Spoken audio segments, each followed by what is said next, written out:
Hello everybody, it's me, Spartacat here. Hello everybody, it's me, Spartacat here with another tank review video. Today we're doing SSmodels Samoa SUA 40. This kit is in 1/35th scale. It is 3D printed. You can't really tell anything about it based on the box, but that's what it is because I remember opening it. So yeah, so let us open up the box. Again, it's the better style box where it just lips up. It's not just like a normal packaging kind of thing. Here we have ourselves the instruction sheet. It's printed on some A4 style paper. Yep, there we go. All the simplistic instructions. But yep, so look in this box, we got some bubble wrap, some excess just to fill some gaps here. We have, let's see. Right. Like previous videos, I will be showing the parts before I have gotten rid of all the support structures, and then I will cut to show what they look like afterwards. So here we have the tiny turret that is on top. So, yep, kind of see maybe some like resin residue over there. And that kind of alliterated. I know, but yep. Got tiny machine gun. Don't think it elevates, but that doesn't really matter. Pretty neat, pretty neat. There. Next up, we have whatever this is.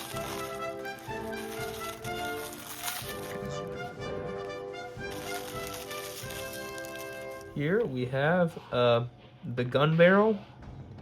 I think that is the exhaust vents. Yep, there's the exhaust.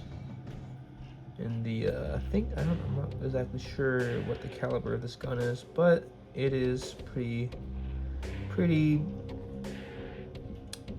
I don't know, big. It's like a howitzer kind of thing, you know.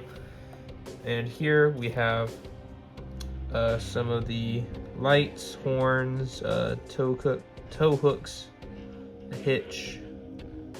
It's pretty neat. You could probably just fabricate this out of like some thinner polystyrene plastic if you wanted to do so, because they don't look too complicated just to cut off, but I probably won't be doing that. So yeah, here's the back side. Kind of scratched up, but that's fine. On to the next bit. Here we have tracks. Sometimes these have tape on them. Yes, this time this one doesn't, but knock that over. Okay, so let's look at a piece. Here we got, I believe, some residue left over, so make sure again to wash your parts when you get them. Yeah, it's pretty neat. Tracks. I know, just looking at this, it's missing some detail on top because I know there's the center spoke, but yeah, that's probably like one downside of this kit, is that the track molding isn't the best, but there's aftermarket stuff that you could probably get if you wanted to, you know, make it better. But yeah, there's that. Here's the other side, same thing. I think the layer lines might be a bit more difficult to sand off because of the track on top, but maybe, I don't really know how you would fix that. Maybe putty, primer, whatever you use to sand stuff. So now on to the main hole, the main casemate looking thing. This does actually have tape, so I'm gonna be cut to get that off. Here we got the tape off, so let's unwrap this.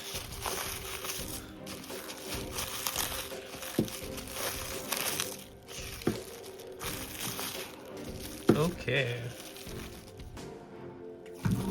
Make this out of the way. So it's pretty hefty looking thing. There's a lot of supports, but hopefully the cleanup isn't too bad where we have to do some sanding, but yeah, it's nice. It's just a straight vertical, so it's not like angled like that. Now if it's angled, there's usually, at least like maybe, there's more like connections that you have to sand off, but I don't know, maybe it's better this time. So let us get rid of the support structures. Okay, here we have cleared all the supports off of our parts. So let's go ahead and look at the tracks. Here we have drive sprocket, turn rollers.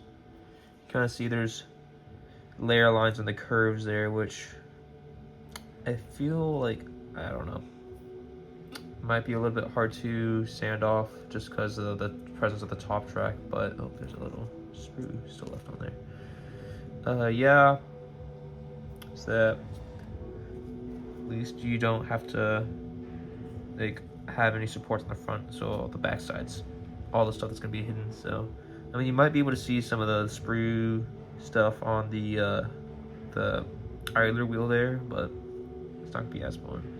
I did notice that this is kind of like concave, or where like it's kind of like a roundish there, where when you mount it, it's kind of flat, so you might have to sand that down a little bit. Also, that's kind of warped right there.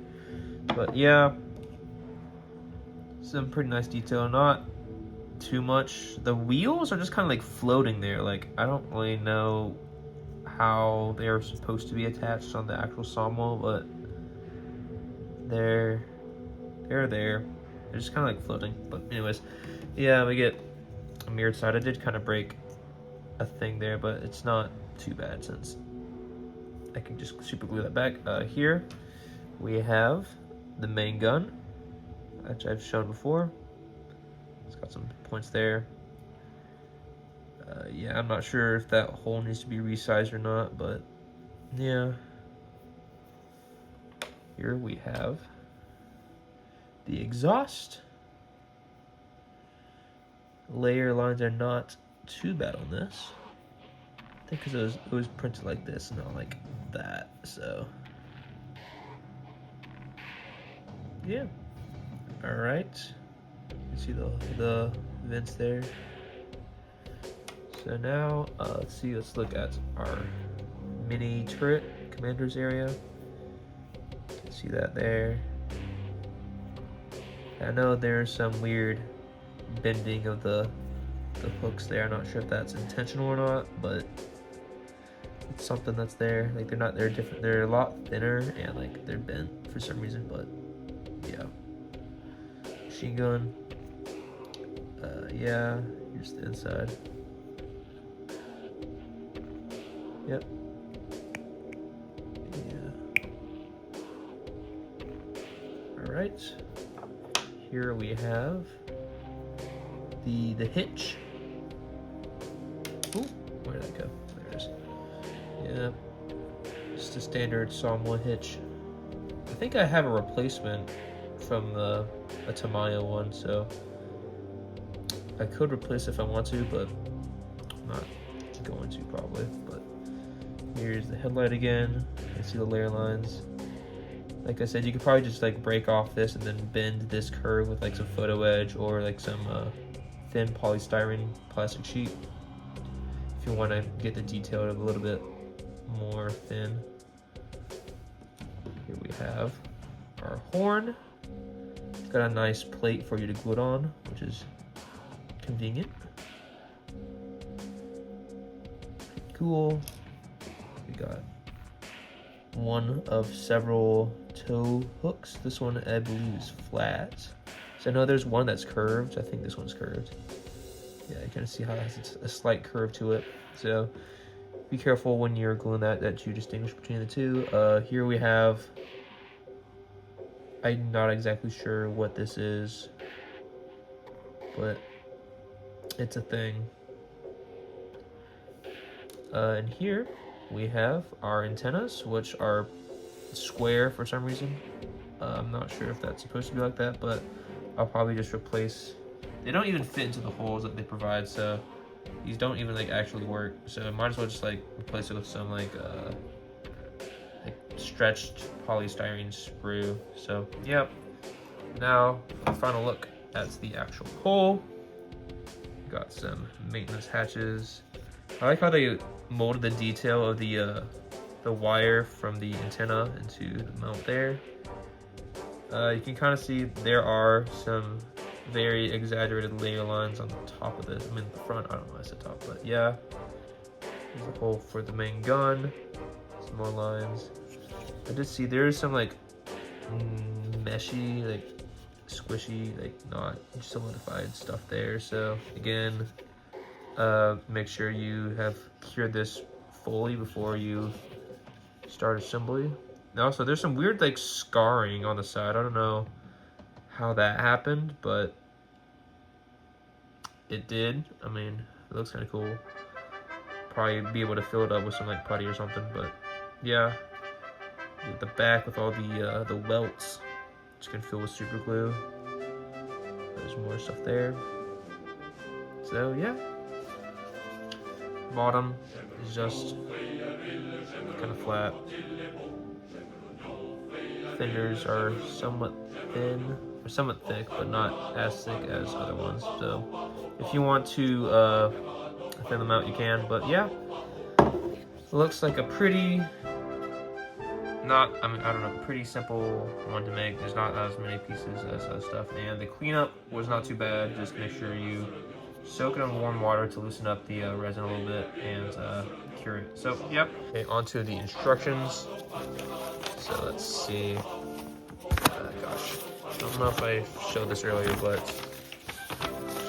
I hope I did. So if I didn't, here we go. Step 1, step 2, step 3 is the turret, step 4 is all that stuff. Step 5 is the what is that? I do not know what that is. I'll probably just look on like World of Tanks and see what those parts are. So thank you for watching this video, and I'll see you in the next one, which should be the M41. I don't know why it's just taking a long time to clear off all the supports because it really sucks. So yeah, thanks for watching, and I'll see you guys again. Goodbye.